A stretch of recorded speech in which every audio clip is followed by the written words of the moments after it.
The Economist.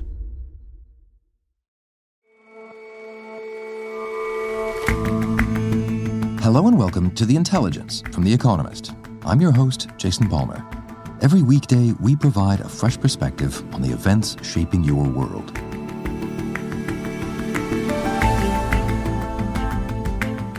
Part of Donald Trump's rapidly shifting policy on Ukraine is the claim that America has spent far more money than other allies have, notably Europe. We dig into the numbers. Spoiler alert, he's wrong. And if you had a relatively distinguished career, have good personal and communication skills, and fancy a real change, Britain's Parliament may have an offer for you. Be warned, though, you're going to have to wear tights.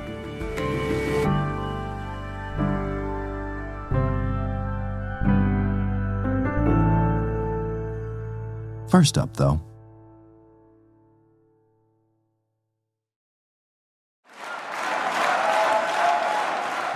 some of what happened overnight in Germany went entirely as expected.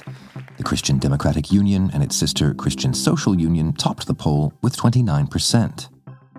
The CDU's leader, Friedrich Merz, will be chancellor. Wir haben uns verdoppelt. Man wollte uns halbieren. As expected, the hard-right Alternative for Germany, or AfD party, had its best ever national result. By a factor of 2, 21% of the vote. A bit more surprising was the poor showing of the Social Democrats, or SDP, which led the outgoing government. Das ist ein bitteres Wahlergebnis für die Sozialdemokratische Partei. Das ist auch Olaf Scholz, outgoing German chancellor, called it a bitter election for the party. Also, on top, we've got the CDU-CSU alliance, then the AfD, which no one will work with, and then the SDP. You with me so far? Then there are the smaller parties that probably won't end up in government. So, as confusing as it all is, our Berlin bureau chief, Tom Nuttall, says it's not as messy as it could have been. Well, we have woken up to clarity. Friedrich Merz's CDU and its sister party, the Christian Social Union, will lead the next government. They will attempt to form a coalition with the Social Democrats.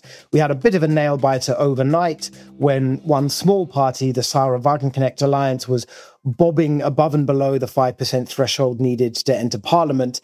If they had made it, then Mr. Merz would have needed 3 parties to form a coalition, and nobody wanted that.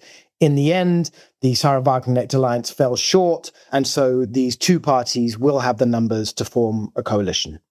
Now, when we spoke to you last week, it was a riot of colours and possible flags, and it all came down to which parties actually made the 5% cut in the election. Talk us through who did and who didn't and what that means for you. Okay, so we're going to have basically a 5-party Bundestag. The Social Democrats, who lead the outgoing minority government, slumped to a huge defeat on around 16%, their worst result in history. They will be needed to make up the numbers in the coalition that the Christian Democrats will lead. The Free Democrats, a pro-business party who used to be in the government, they got booted out of parliament entirely. They didn't make the 5% threshold. Christian Lindner, the former finance minister, and their leader has said he's going to quit politics. And then finally, the Green Party, who are the junior partner in the outgoing government, pretty bad night for them, slightly down on their result at the last election. They're now on around 12%, and they will now go into opposition as well. In summary of all of that, what does the who's in, who's out kind of tell you about the political mood in Germany right now? I mean, essentially, Germans are very, very grumpy. One reason I think that the CDU-CSU didn't do as well as might have been expected is that Friedrich Merz, the candidate for chancellor who will now take over from Olaf Scholz as chancellor, is not a popular figure amongst Germans. His approval rating sits at around 30%, which is pretty bad for someone hoping to take over the government. The problem is that the parties of the outgoing government were even more unpopular. Olaf Scholz's government was staggeringly unpopular. It argued about everything. It couldn't get anything done in Europe. It couldn't get much done at home. It fell apart early in November when the Free Democrats were kicked out. That's what precipitated this early election. So you find all manner of polls that find that Germans are very distrustful of politics, extremely grumpy. And of course, that's the mood that in large part has lifted the AfD to this extraordinary result. And so about the question of what is in the new chancellor's in tray, the inevitable question, let's talk about the frustrations that he'll face. In particular, at home, what do you think will be on his mind? Okay, three things. The first is Germany's flatlining economy. In real terms, it hasn't grown for 6 years. The second is irregular migration, which was perhaps the dominant theme of the election campaign. You might remember that Friedrich Merz caused uproar last month when he pushed through some anti-immigration motions with votes from the AfD. He wants to turn back asylum seekers from Germany's borders. He wants permanent controls at those borders. Now, the SPD, with whom he's going to have to begin coalition talks, say that these proposals violate German constitution and violate EU law. So it's not easy to see how you're going to find a path through that thicket. And the third thing is Germany's legendary debt brake. This is the rule in the constitution that limits the federal government's ability to run deficits. There's a general consensus now that this rule is going to have to be relaxed to allow for more public investment, and in particular, to allow Germany to raise its defense spending. The problem is that to change the debt brake, because it's in the constitution, you need a 2/3 majority in parliament, and the mainstream parties in the next parliament are going to fall slightly short of that. That means that they are going to need some votes from Die Linke, a hard left party that did very well yesterday. And that is going to involve all sorts of complicated horse trading and compromises that might be very, very difficult to achieve. And at the mention of defense spending, what about the international sphere? What will Mr. Merz be thinking about there? So this was one of the most interesting things about last night, Jason. So a few hours after the exit polls appeared, Friedrich Merz, who's being interviewed along with the other party leaders, made some extraordinary statements, particularly about America. Die absolute Priorität aus meiner Sicht ist, dass sich die Europäer verständigen, dass sie einig sind untereinander. Zurzeit findet der größere Teil der europäischen Politik ohne Deutschland statt. Das hat natürlich auch etwas mit dem Wahlkampf zu tun und auch jetzt dieser Zwischenphase. He said that Europe was going to have to consider an independent defense capability, independent from NATO. He said that America was not a reliable partner. He said that America's government does not care much about the fate of Europe. And to understand just how extraordinary these statements are coming from somebody like Friedrich Merz, he is steeped in the transatlanticism of the CDU. In his long years outside of politics, he was head of a pro-America lobby group called the Atlantic Brücke, the Atlantic Bridge. What he appears to understand is that Donald Trump has turned the assumptions about the global diplomatic order on their head. He is now supporting the Russian side rather than the Ukrainian side. And this has huge implications for Germany and for Europe. Now, normally in Germany after an election, the country sort of goes into hibernation when it spends weeks or months negotiating a coalition. And it's still going to take time to do that this time around. But what Mr. Merz appears to understand, in fact, he said this yesterday, is that the world cannot wait for Germany. He wants very speedy coalition talks. He said he wants to get them concluded by April 20th, by Easter. That's optimistic, but there is a sense of urgency that attaches to these coalition talks that I haven't previously seen. And for someone like Friedrich Merz to make statements like this is a very strong signal that the future of German diplomacy may look very different from what it's been in the past. And we spoke last week about, in particular, the AfD, the firewall, the reluctance of any party to really work with the AfD, and yet they had their best result ever. I mean, what does that tell you about sort of unresolved tensions inside the electorate? There's no sugarcoating this. It's really worrying. The AfD has doubled its score relative to 2021. It's now going to occupy nearly 1/4 of the seats in the Bundestag. And in particular, it had a very good night across Eastern Germany. What Friedrich Merz says, he will not work with the AfD. He could not have been clearer on that, but it's going to be tricky. And again, these two issues, the economy and irregular immigration. Mr. Merz says, Fix those problems and you can deal with the rise of the AfD. That's easier said than done. And in particular, if we do end up with a coalition deal between the CDU-CSU and the SPD that is a sort of muddy compromise rather than a clear document, one thing you can say is that a very large majority of Germans continue to reject the AfD. But yes, there's no getting away from it. This is going to be one core domestic challenge for the next German government, is trying to deal with the rise of a populist right party that in some respects rejects the entire post-war democratic order that Germany has been built on. Tom, thanks very much for joining us. Thanks, Jason.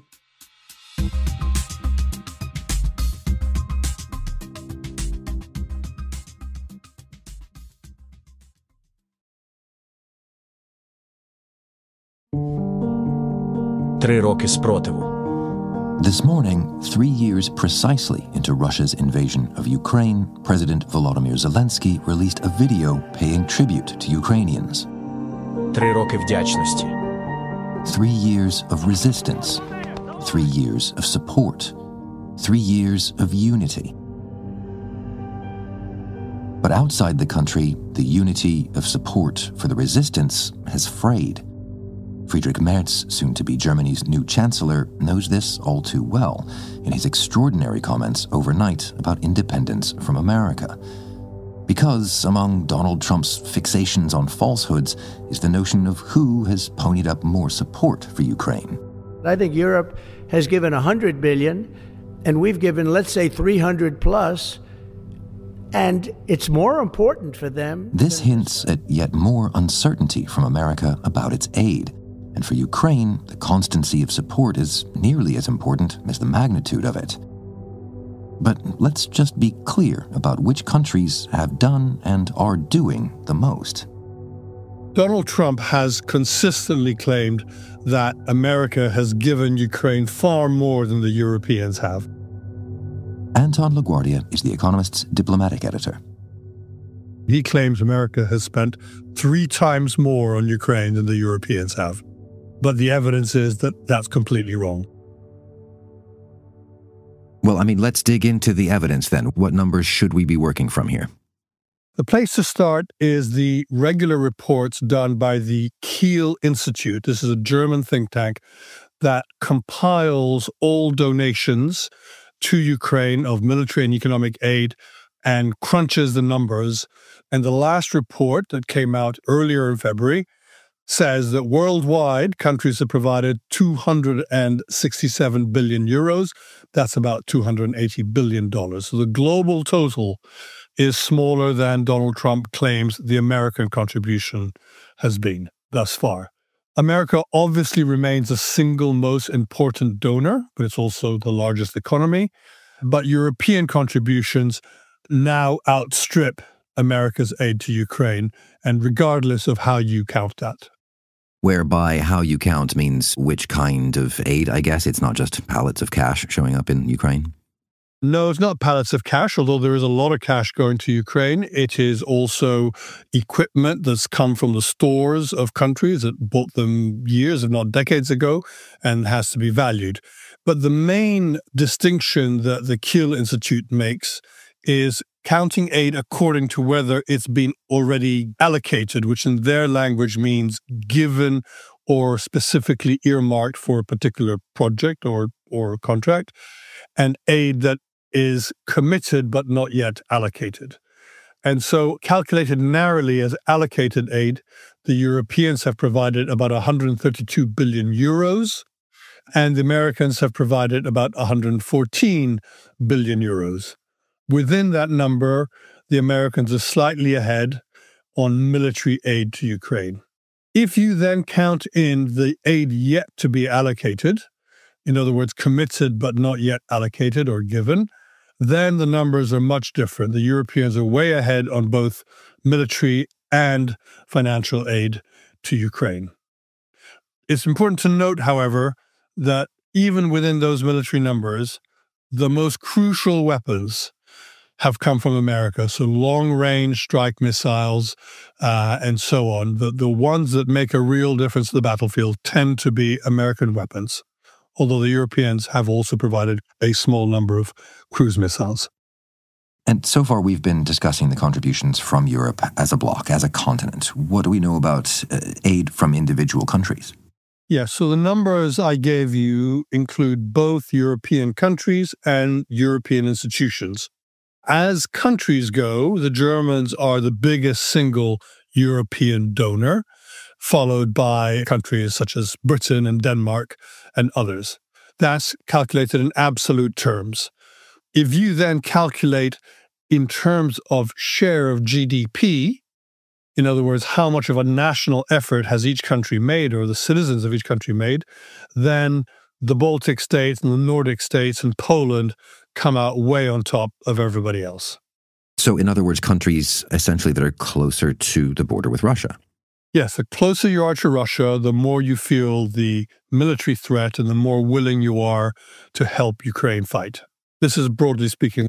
But a striking exception is perhaps Japan, which is on the other side of the world from Ukraine, but has been giving more as a share of GDP than several European countries. And the reason is, number one, they're actually quite close to Russia, and they're worried about Russia. But more important, Russia and China are forming an increasingly close partnership, and the Japanese are extremely worried about China.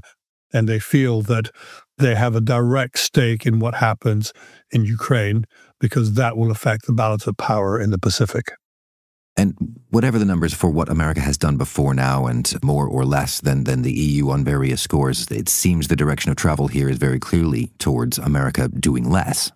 That's absolutely right. At the most optimistic end, the Americans will do less to help Ukraine and less to help Europe. Pete Hegseth, the defense secretary, made that extremely clear. He said we have other priorities, particularly in the Pacific. The pessimistic scenario is that the Americans stop supporting Ukraine altogether and possibly withdraw their forces from Europe, where there are tens of thousands of American soldiers.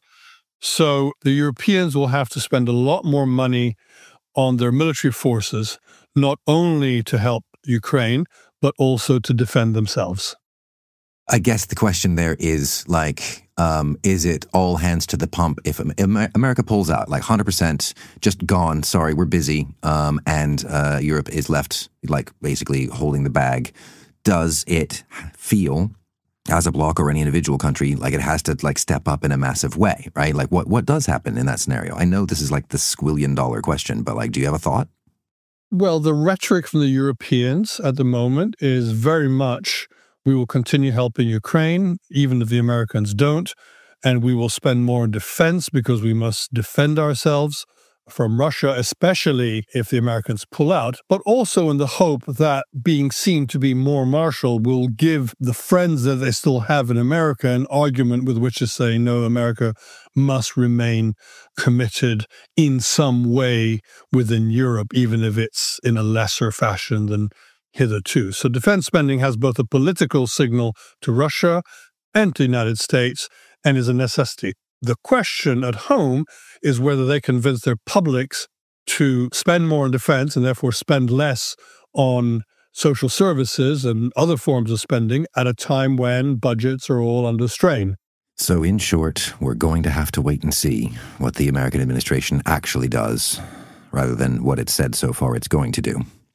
Yes, you never know exactly what Donald Trump is going to do. So the more cool-headed people in Europe are saying we still have to try and keep the Americans on board. We have to show that we've got more skin in the game. We've got to show that we're doing more in defense. But there's no guarantee that that's going to work. Anton, thanks very much for joining us. A pleasure to talk to you.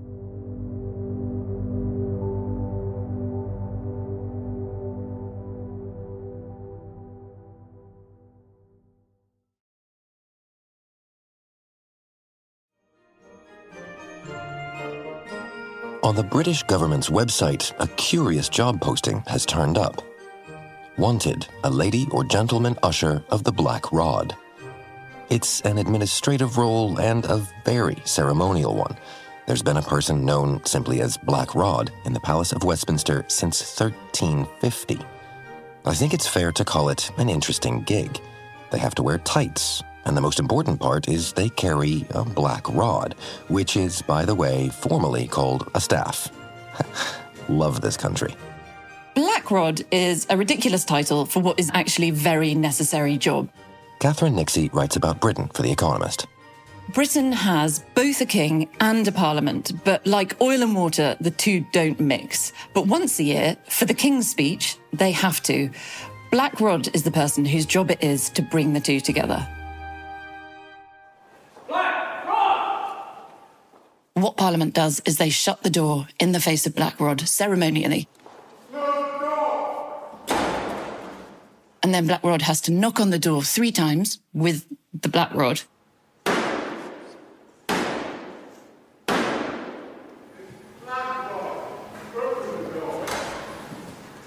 And then the MPs will come out and go and see the king.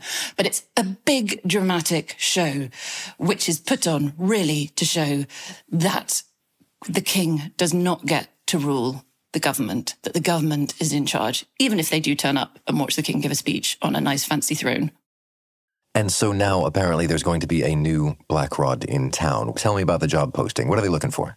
Well, the job posting has been really clear. Apart from banging a door with a stick while you're wearing tights, the House of Lords says that the candidate must demonstrate strong interpersonal and influencing skills. They have to have a calm manner and they have to have excellent communication skills.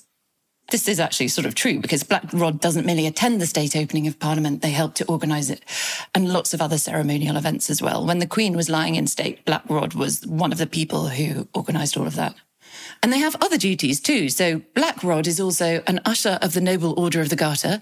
They're the Sergeant at Arms in the House of Lords. And they are also the Secretary to the Great Lord Chamberlain, which is a ridiculous series of titles that sounds more like something you might read in a novel by Tolkien than a job advert. Tell me about the particulars of the job. What are the perks? Well, the salary has caused a bit of a furore because it's £87,000 to £114,000 a year, which everyone seems to think is quite a lot for hitting a door with a stick. And they also have generous civil service pension schemes and they have kind of other perks. So they get to have their own corner office, which is called Black Rod's Box. And they have a frankly unparalleled ability to wear tights and ruffles in public. And so what kind of person really wants to tap into that ability to wear tights in public? I think someone who fancies a nice retirement with a few perks. So it sounds like a silly job. It's been held by some very serious people. The current Black Rod is called Sarah Clarke, and she ran Wimbledon before she ran the Lords. And all the Rods before her have been men. Most of them have been military men, and that's important because one of the other duties of Black Rod is organising security in the House of Lords. And it's quite a traditional role, but apparently, according to the advert, the hiring process is not going to be. The House of Lords, like the House of Commons, says it's committed to becoming an even more welcoming, inclusive and diverse organisation. I mean, if they're really going to stick to that, then I am tempted to apply myself. Are you? Should we give it a go? Do we have a chance, Catherine? So what I spoke to an insider who said that, like, one of the key things is, so one of the good things about military people is that they're really good at organising the security. And one of the bad things about military men is that hairy legs, he says, can play havoc with the tights that you have to wear. So I guess, if you've got the legs for it, I'd go for it. I'm not incredibly hirsute. I think I could probably get away with that. I mean, for that kind of money, I might even shave my legs. Wax them for that kind of money. Catherine, thanks very much. I've got to go fill out an application. Good luck.